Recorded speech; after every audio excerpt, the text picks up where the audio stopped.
Hello बच्चों। बेटा आपने थंबनेल में देखा कि एक बहुत ही कॉम्प्लिकेटेड टाइप की प्रॉब्लम मैंने दिखा रखी है ना। तो उसमें एक स्प्रिंग के कुछ कॉम्बिनेशंस हैं जिसको हमें एक आइडेंटिकल या इक्विवेलेंट स्प्रिंग में कन्वर्ट करना है। तो ये सीरीज पैरेलल तो है नहीं सीधा, क्योंकि बीच में पुली भी अटैच है। ठीक है। और जो स्ट्रिंग है वो भी स्लिप कर रही है पुली पर, यहाँ पर आप देख सकते हो। तो इसको सीधा हम सीरीज पैरेलल में करके नहीं कर सकते हैं, बट हम फिर भी इस प्रॉब्लम को बहुत इजीली और बहुत शॉर्ट तरीके से कर सकते हैं। एकदम फंडामेंटल मेथड से हम करेंगे।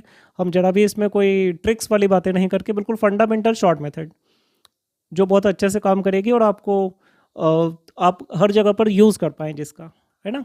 ऐसी मेथड की हम बात कर रहे हैं। तो हम देखते हैं कैसे करना है। तो सबसे पहले आप ये डिसाइड करो कि जैसे ये जो ब्लॉक तो ये पूरा कॉम्बिनेशन इस ब्लॉक के साथ क्या कर रहा है ना। तो दो बातें हो रही हैं बेटा, यहाँ पर दो बातें हो रही हैं। एक तो ये कॉम्बिनेशन ब्लॉक पर एक फोर्स लगा रहा है, आप इसको टेंशन फोर्स कह सकते हो। सपोज करो मैंने इसका नाम रख दिया है टी। तो ब्लॉक पर एक तो टेंशन टी लग रहा है, और ये टेंशन टी जो लग रहा है इसके कारण ये जो K2 स्प्रिंग है इसमें जो टेंशन है इसका नाम मैं T2 रख देता हूँ, जो अभी नो डाउट किसके इक्वल दिख रहा है आपको, टी के इक्वल दिख रहा है। तो ये जो T2 है ये तो टी ही हो गया। K1 जो स्प्रिंग है इसमें भी एक टेंशन फोर्स लग रहा होगा, करेक्ट। तो इसका नाम क्या रख देते हैं अपन, T1 रख देते हैं। हाँ, तो हम ये जानना चाह रहे थे कि ये जो पूरा कॉम्बिनेशन आप देख रहे हो ये कॉम्बिनेशन इस ब्लॉक के साथ क्या कर रहा है, ये की कॉन्सेप्ट है हमारा। तो यहाँ पर दो बातें हैं। एक तो ये ब्लॉक पर फोर्स लगा रहा है जिसको आपने नाम टी रखा हुआ है, और सेकंड क्योंकि स्प्रिंग आपकी स्ट्रेच्ड है ना, ये भी थोड़ी सी स्ट्रेच है बिकॉज ऑफ टेंशन, ये भी स्ट्रेच्ड है। तो इनके अंदर एनर्जी स्टोर्ड है। तो यहाँ पर दो बातें हैं, जैसे अपन ने थंबनेल में बता भी रखा है, WPE+NLM, करेक्ट। तो स्प्रिंग फोर्स भी लगा रही है, स्प्रिंग में एनर्जी भी स्टोर्ड है। अब आप सोचो कि ये जो सिंगल स्प्रिंग है अगर ये इतना ही फोर्स लगाए, कितना, जितना कॉम्बिनेशन लगा रहा है ब्लॉक पे, सर कितना लगा रहा था, टी लगा रहा था बेटा, करेक्ट। तो अगर कॉम्बिनेशन भी कितना फोर्स लगाए, टी, और अगर इनकी जो एनर्जी है मान लेते हैं वो U1 है, इसकी एनर्जी U2 है, तो अगर कॉम्बिनेशन की एनर्जी U बराबर हो जाए U1+U2, तब तो ये बिल्कुल आइडेंटिकल है। अरे यस और नो, ऐसा ही तो है। जितनी एनर्जी आपको यहाँ स्टोर्ड दिखाई दे रही है U1+U2, उतनी एनर्जी यहाँ भी दिखाई दे रही है आपको। जितना फोर्स ये लगा रहा है उतना फोर्स ये भी लगा रहा है, मतलब ये दोनों परफेक्टली आइडेंटिकल हैं। This is our basic concept, और यही फंडामेंटल कॉन्सेप्ट हम लेकर चलने वाले हैं। अब इस कॉन्सेप्ट के थ्रू हम कैसे इन्हें कन्वर्ट करते हैं ये हमें सीखना है, करेक्ट। तो देखिए सबसे पहले हम एक काम करते हैं, स्प्रिंग में एनर्जी का फॉर्मूला लिखते हैं। तो आपको ये तो पता ही है अच्छे से कि स्प्रिंग फोर्स का जो मैग्नीट्यूड होता है वो KX के इक्वल होता है, करेक्ट। और स्प्रिंग की एनर्जी क्या होती है बेटा, स्प्रिंग की एनर्जी होती है ½ KX² होती है, ठीक है। इसको थोड़ा आगे बढ़ाकर अगर अपन देखें तो हम ये भी कह सकते हैं कि यहाँ से देखिएगा, ये जो आप देख रहे हो F=KX, मैग्नीट्यूड लिखा है मैंने, तो इसमें x की वैल्यू क्या है, F/K, वो हम यहाँ पुट करने वाले हैं। तो यहाँ से x की वैल्यू निकाल कर हम यहाँ पुट करेंगे। अब क्या होगा समझो आप, ½ F/K का होल स्क्वायर, मतलब U=F²/2K। यही यही यही यही वो की पॉइंट है जिसकी हमें ज़रूरत है। सर फोर्स कहाँ से लाएंगे सर हम, बेटा ये तो आपको स्प्रिंग में जो टेंशन फोर्स है ना वो यही तो फोर्स है। तो हमें फोर्स की जगह पर टी लिखना है। फोर्स की जगह हमें क्या लिखना है, फोर्स की जगह पर हमें टी लिखना है। तो ये बन जाएगा T² / 2K। ये किसी स्प्रिंग की एनर्जी का फॉर्मूला बना लिया है हमने, ठीक है। मतलब अगर आपको टेंशन फोर्स पता है, अगर आपको के पता है, तो आप बता सकते हो स्प्रिंग के अंदर कितनी एनर्जी स्टोर्ड है। चलिए तो इसको अपन करते हैं अप्लाई फटाफट। कैसे होगा देखो, यहाँ पर हमने क्या लिखा है, टोटल एनर्जी इस स्प्रिंग की U1+U2 के बराबर है। इसका मतलब ये हुआ कि टी स्क्वायर अपॉन 2k, ये इसकी एनर्जी, इक्वल टू u1 मतलब पहली स्प्रिंग की एनर्जी, तो यह आएगा T1 square upon 2k1 plus T2 square upon 2k2। आप चाहें तो 2 कॉमन लेकर काट सकते हैं, तो ये बन जाएगा आपका T square upon K equal to T1 square upon k1 plus T2 square upon k2।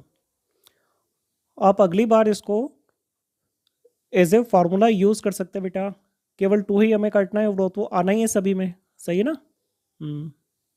ऐसा, तो हम इसको हमारा बेसिक कॉन्सेप्ट लेकर हम सॉल्व करेंगे। अब अगर हमें सपोज कीजिए इनकी वैल्यू पता चल जाए, तो T1 T2 और T की वैल्यू हमें अगर ये डायग्राम पे दिख जाए तो डेफिनेटली हम K की वैल्यू बता ही सकते हैं। ठीक है। अरे सर आपने तो कहा था कि सेकंड्स में आंसर दोगे आप। बेशक बेटा सेकंड्स में ही आंसर आने वाला है, आप समझो पहले कैसे आएगा। चलो तो मैं इस पर एक एग्जांपल लेकर आपको समझाता हूँ। सबसे पहले बहुत ही सिंपल सा एग्जांपल है, आप देखो इसे। तो ये है हमारा first example, find displacement of block between equilibrium position and the position when all the springs are relaxed। मतलब जब ये सारी स्प्रिंग आपकी रिलैक्स थी और जब ये ब्लॉक आपके इक्विलिब्रियम पर है। इक्विलिब्रियम मीन्स जहाँ पर नेट फोर्स कितना होता है, 0।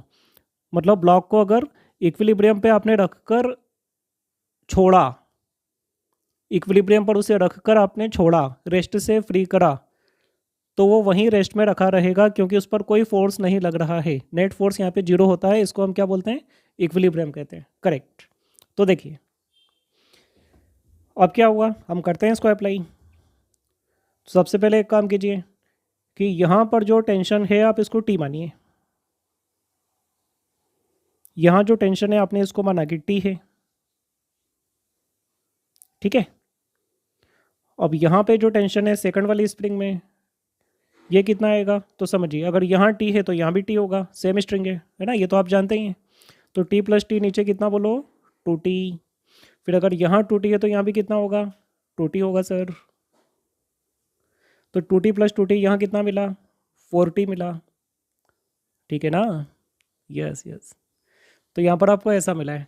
अब देखिए ध्यान दीजिएगा, अगर आप चाहते हो ये पूरा सेटअप एक सिंगल स्प्रिंग में कन्वर्ट हो जाए, अगर ये पूरा सेटअप एक सिंगल स्प्रिंग में कन्वर्ट हो जाए तो हमें केवल एक चीज़ की ज़रूरत है। कौन सी चीज़, कि वो जो सिंगल स्प्रिंग है वो फोर्स तो इतना ही लगा है। कितना बेटा, ये जो 4t लग रहा है ना, इतना ही फोर्स इस ब्लॉक पे लगना चाहिए यहाँ। तो यहाँ पर हम लगाने वाले हैं 4t, और इसकी जो एनर्जी है, इस सिंगल स्प्रिंग की जो एनर्जी है, वो पूरी एनर्जी का सम यहाँ पर अवेलेबल होना चाहिए। टी की जगह पर यहाँ पर क्या रखना पड़ेगा मुझे, 4t। करेक्ट। तो ये बन जाएगा 4t का स्क्वायर अपॉन 2k। अब बेटा 2 तो हम काट ही चुके थे यहाँ पर, आपने देखा ना, तो हम केवल k रख लेते हैं। तो 4t square upon k equivalent, आप क्या इफेक्टिव कह सकते हैं इसको। फर्स्ट वाली स्प्रिंग को देखो ध्यान से, इस वाली स्प्रिंग में फोर्स कितना है, t, और k कितना है, k। तो यहाँ पर हम क्या लिखेंगे, टी स्क्वायर अपॉन के। सेकंड वाले में क्या लिखेंगे, आप यहाँ देख सकते हो, फोर्स कितना है 2t, के कितना है 2k। तो आपको लिखना है 2t का होल स्क्वायर अपॉन 2k। ठीक है। अब देखिए अब कितना इजी था ये। अब यहाँ पर ये t तो सारे कैंसिल हो गए, ये जितने भी टी स्क्वायर हैं ये तो सारे के सारे आपस में कैंसिल होने वाले हैं। तो फिर क्या बचा, हम आसानी से देख सकते हैं, 16 अपॉन के इफेक्टिव इक्वल टू 1 अपॉन के प्लस 4 अपॉन 2k। मतलब हम चाहें तो इसको 2/k भी लिख सकते हैं, मतलब बन चुका है ये 3/k। तो यहाँ से आपको k इफेक्टिव कितना मिला, आपको k इफेक्टिव मिल जाएगा सिंपल 16k/3। जस्ट बस इतना ही बेटा। तो क्या ये सेकंड्स में नहीं हो गया? अगर आप देखो ध्यान से, हमने क्या करा, हमने केवल, आप प्रैक्टिस करने के बाद सेकंड्स में होने वाला है आपको, केवल एक सिंगल स्टेप लिखी एनर्जी की, टी कॉमन लेकर हमने काटा है, जस्ट कितना टाइम लगा होगा सोच लो, है ना? तो सेकंड्स के अंदर हमने इसका के इफेक्टिव निकाल लिया, पूरा कॉम्बिनेशन सॉल्व। अब सर अब क्या करोगे? अब देखो इजी, हमसे पूछा है कि डिस्प्लेसमेंट कितना, तो क्योंकि हम किस पोजीशन को सॉल्व करना चाहते हैं, हम किस पोजीशन को सॉल्व करना चाहते हैं, इक्विलिब्रियम को। तो इक्विलिब्रियम पर तो बेटा के एक्स किसके बराबर होता है, एम जी के बराबर, क्योंकि नीचे तो एम जी ही लग रहा है ना, नीचे तो एम जी ही लग रहा है, तो फिर ऊपर जो के एक्स होगा वो नो डाउट एम जी को बैलेंस कर रहा होगा, सिंपल सी बात है।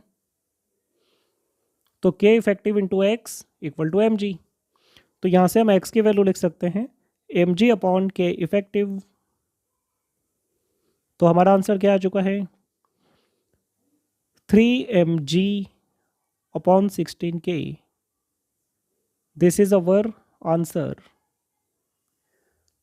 है ना? सेकंड्स का खेल, पहले लग रहा था कितना टफ टॉपिक था ये, वो बड़ा बड़ा ही सिंपल है बेटा, हम आसानी से कर सकते हैं।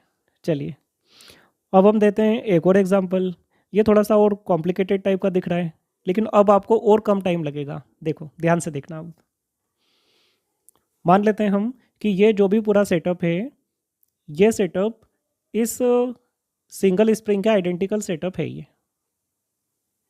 ठीक है? और इसका जो के इफेक्टिव है वो हमें नहीं पता, कोई बात नहीं, लिख दिया हमने के इफेक्टिव। अब इधर आ जाओ आप फटाफट, मान लो कि यहाँ पे टेंशन आपका टी है, तो जहाँ जहाँ तक एक ही धागा चल रहा है वहाँ तक टेंशन सेम ही रहेगा। आइडियल स्प्रिंग के केस में टेंशन कभी बदलता नहीं है, और पुली सारी कैसी हैं बेटा, सभी पुली आइडियल हैं। आइडियल पुली मतलब मासलेस पुलीज, तो वहाँ पे टेंशन फोर्स चेंज नहीं होता। तो यहाँ पर टेंशन अगर आप टी बोलोगे तो इस हर लोकेशन पर टेंशन टी रहने वाला है, ठीक है? तो देखो यहाँ पे टेंशन टी, यहाँ भी टी, यहाँ भी टी, यहाँ भी टी, यहाँ भी टी, यहाँ भी, यहाँ भी, इन सभी जगह पर टेंशन की वैल्यू टी। तो नीचे कितना होगा सोचो, ऊपर टी प्लस टी तो नीचे 2t, क्योंकि पुली पर नेट फोर्स कितना है, 0, आइडियल पुली पर हमेशा 0 होता है। तो अगर ऊपर का फोर्स आपका 2t है, देखिए ध्यान से देखिएगा, ये t और ये t, तो दोनों मिलकर कितना हुआ ऊपर 2t, तो अगर ऊपर 2t है तो नीचे भी 2t होना चाहिए, तो इसीलिए नीचे टेंशन आएगा आपका 2t, तो इसमें भी आएगा 2t, इसमें भी आएगा 2t।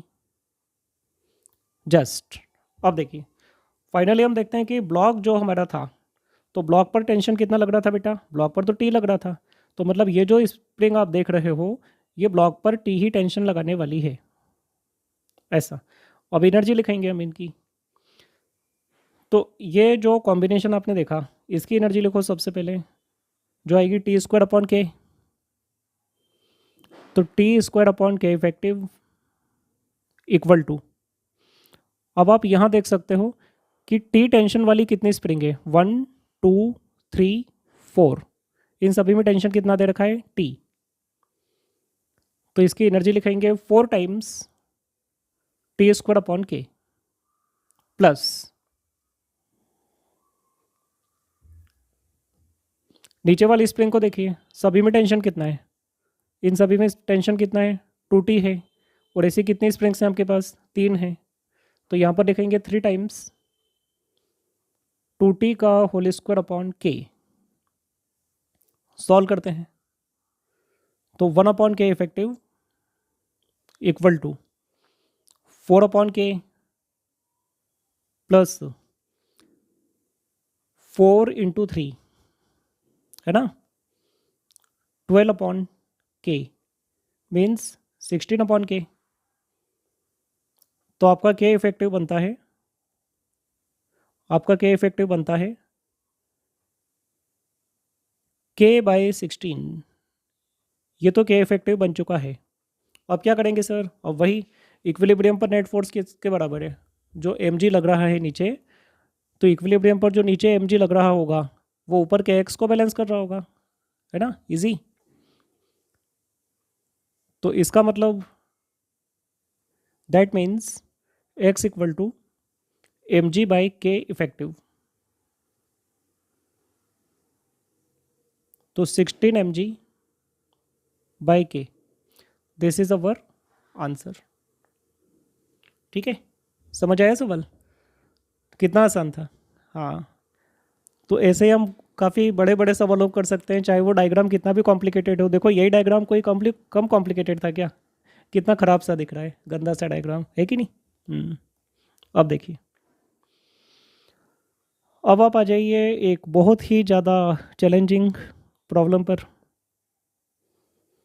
कुछ बच्चे समझ चुके होंगे कि ये प्रॉब्लम किस किताब का है ना। इंडिया की सबसे टफ बुक का क्वेश्चन है ये। देखिएगा तो समझिए, यहाँ पर हमें देखना है, पहले क्वेश्चन समझ लेते हैं, ठीक है।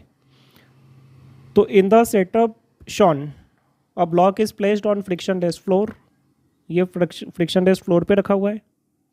एक फोर्स आपने लगा के रखा है जिसको आप ग्रेजुअली इंक्रीज कर रहे हो, ग्रेजुअली इंक्रीज कर रहे हो।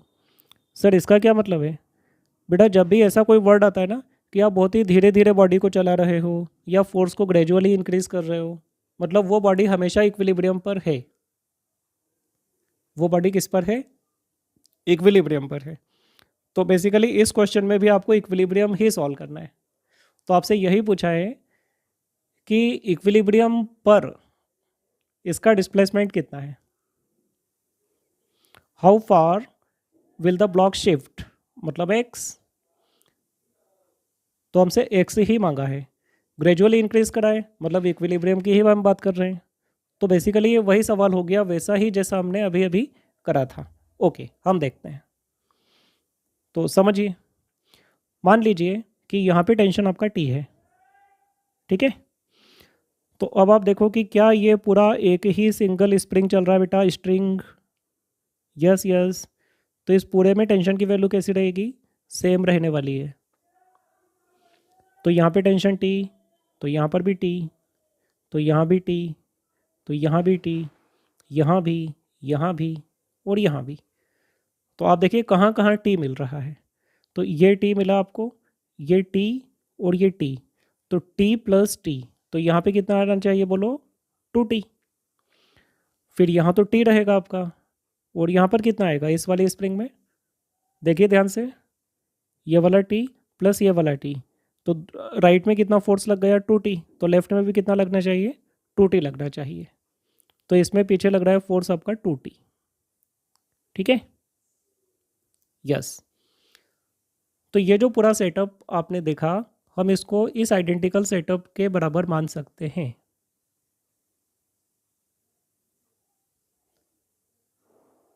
ओनली वन सिंगल स्प्रिंग जिसका कांस्टेंट आपके इफेक्टिव कह लो, जिसका कांस्टेंट आप के इफेक्टिव कह लो, ठीक है। अच्छा ये बात ध्यान रखना, सारी स्प्रिंग आपकी कैसी हैं? आइडियल तो हैं, आइडेंटिकल भी हैं, सबकी स्टिफनेस सेम है, सबकी बेटा क्या ही दे रखी है आपको।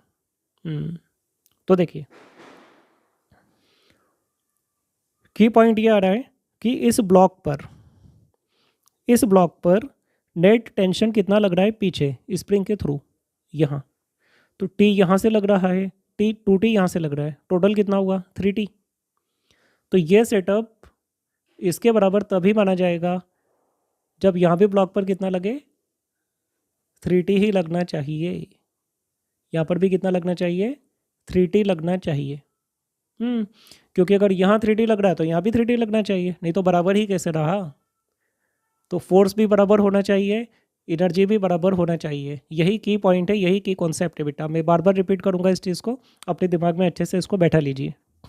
यस। तो फोर्स तो मैंने बराबर कर दिया, अब बात किसकी बची? एनर्जी की। चलो एनर्जी इक्वल करते हैं। तो इस इक्विवेलेंट स्प्रिंग की जो एनर्जी है वो आएगी आपके पास 3T का whole square upon K। Sir 2 क्या आता है सर फॉर्मूले में? बेटा 2 मैंने काटा था ना, वापस दिखाऊंगा एक बार। हाँ याद आ गया, यस यस। तो 3T का whole square upon K equal to okay, यहाँ पर आप देख सकते हो टी टेंशन वाली कितनी स्प्रिंग है, एक, दो। तो टी टेंशन वाली दो स्प्रिंग, टू टी वाली भी कितनी, दो स्प्रिंग। तो हम इसको लिख सकते हैं ऐसे कि 2 times of T square by K plus 2t whole square by K. ठीक है,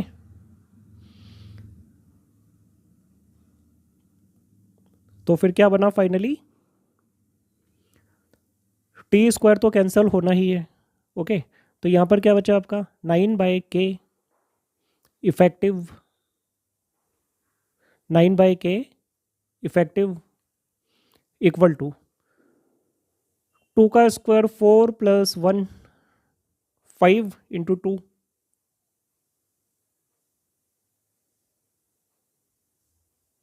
तो ये बन जाएगा 10/k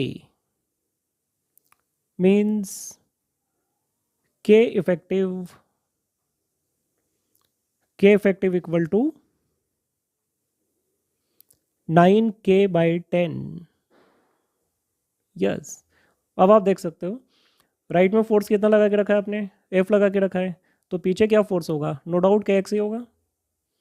तो अंडर इक्विलिब्रियम दोनों हमें इक्वेट करने होते हैं, तो हम फोर्सेस को जस्ट बैलेंस करेंगे जैसे हम कर रहे थे। तो K इक्विवेलेंट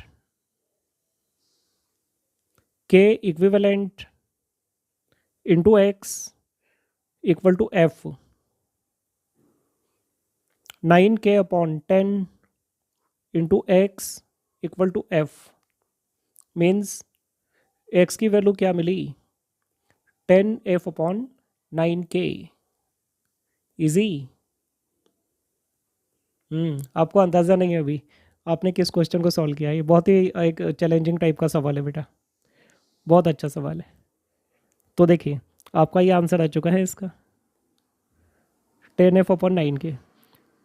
तो सेकंड्स का मैटर है कि नहीं, ये बहुत सिंपल है ना। देखिए एक और हम लेते हैं, एक बहुत अच्छा सवाल, इसी किताब से हम ले रहे हैं, वही बुक है, वही कॉम्प्लिकेटेड बुक, इसे से हम लेंगे। नाम आप बताइएगा कमेंट्स में किस बुक का सवाल है।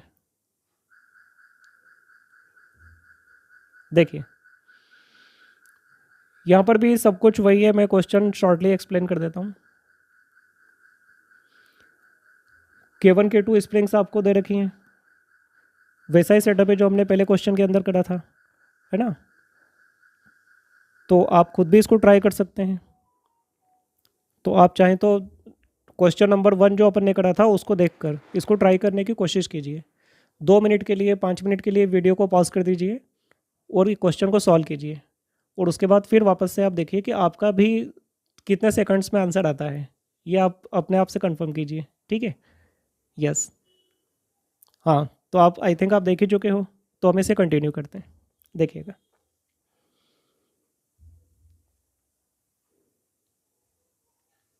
हम यहाँ पर टेंशन मान लेते हैं वैसे ही जैसे हमने माना था T। यहाँ T मानना चाहिए हमें, जहाँ पर सबसे कम टेंशन दिख रहा है ना उसको T मानिए। तो अगला फिर आपका 2T 3T ऐसे होगा। अगर आपने ज़्यादा वैल्यू वाले को T मान लिया फिर आपको T/2 T/3 इसमें जाना होगा। तो उससे बचना है अगर, तो जो सबसे लीस्ट टेंशन है उसको आप T मानकर चलिए। तो सबसे छोटा टेंशन कहाँ होगा, यहाँ। तो आपने इसको T एज्यूम करा, ठीक है। तो यहाँ क्या मिला आपको, 2T मिला। तो ये भी कितना मिला, 2T आपको मिलेगा। और यहाँ पे 2T + 2T कितना मिलना चाहिए, 4T। ठीक है, तो ऐसे रहने वाला है। और ये जो सेटअप है, और वापस से बना के बताऊं क्या, ये सेटअप क्या बनने वाला है, देखो देखो देखो। तो ये सिंगल स्प्रिंग अपन ने बनाई, वही ब्लॉक है, वही फोर्स mg लग रहा है। ध्यान बस ये रखना है कि यहाँ पर जो टेंशन था कितना था, 4T था। तो यहाँ पर भी टेंशन 4T आना चाहिए, तभी तो आइडेंटिकल होगा। तो यहाँ भी टेंशन कितना आना चाहिए, 4T आना चाहिए, करेक्ट, यस। तो देखिए हम जस्ट फटाफट एनर्जी बैलेंस करके आंसर निकालते हैं। तो इसकी एनर्जी कितनी है बेटा, राइट हैंड वाले की 4T का square upon K equal to जो K1 स्प्रिंग आप देख रहे हो, K1 में टेंशन कितना है, T। K1 में टेंशन कितना है, T। तो T square upon K1। K2 में टेंशन कितना है, K2 में टेंशन है आपका 2T। तो 2T का होल स्क्वायर अपॉन K2। फटाफट वैल्यू प्लेस करते हैं, टी स्क्वायर को कॉमन लेकर काटें, टी स्क्वायर को कॉमन लेकर काटें। देखिए तो 16/K equal to 1/K1। K1 की वैल्यू देख लो बेटा 100, K2 कितना है 200 है। तो यहाँ पर आप लिखें 100, यहाँ पर आएगा 4/200, मतलब कितना बन गया ये 2/100 प्लस 1/100 मीन्स 3/100। तो K कितना मिला आपको, K आपको मिल जाएगा 1600/3। K आपको मिल जाएगा 1600/3। तो फिर x की वैल्यू क्या होगी, वही mg इक्वल टू के एक्स, सही है ना। अंडर इक्विलिब्रियम ऊपर तो के एक्स लग रहा है, ऊपर क्या लग रहा है, के एक्स लग रहा है, नीचे क्या लग रहा है, mg लग रहा है। तो ये जो के एक्स है ये mg को ही तो बैलेंस करेगा ना। तो x की वैल्यू आएगी mg/k। कितना वेट है बॉडी का 8 किलोग्राम, 8 किलोग्राम। तो g की वैल्यू 10 रखकर उसकी वैल्यू क्या रखी जाएगी 80। k की वैल्यू 1600/3। ये आंसर किस में आएगा, मीटर में आएगा। हमने सब कुछ SI में रखा है तो आंसर भी SI में आना चाहिए। यस, अगर सेंटीमीटर में चाहिए सर तो क्या करें, सेंटीमीटर में चाहिए तो नीचे से आप इस 100 को हटा दीजिए, ये सेंटीमीटर हो जाएगा जस्ट, और क्या। तो 80 से 16 आपने काटा तो 5 × 3 है ना। तो आपका आंसर आ रहा है सिंपल सा 15 सेंटीमीटर। इजी। तो ये रहा। अभी हमने जो क्वेश्चन देखे वो इक्विलिब्रियम सॉल्व किया, तो नेक्स्ट वाले में हम इसका मैक्सिमम एलोंगेशन सॉल्व करेंगे, है ना। तो वो किसको बिलोंग करेगा, वो WPE टॉपिक को बिलोंग करेगा। ये तो अभी NLM से हमने कराए, ठीक है। तो चलिए मिलते हैं फिर हम एक नेक्स्ट वीडियो के अंदर। Okay, thank you.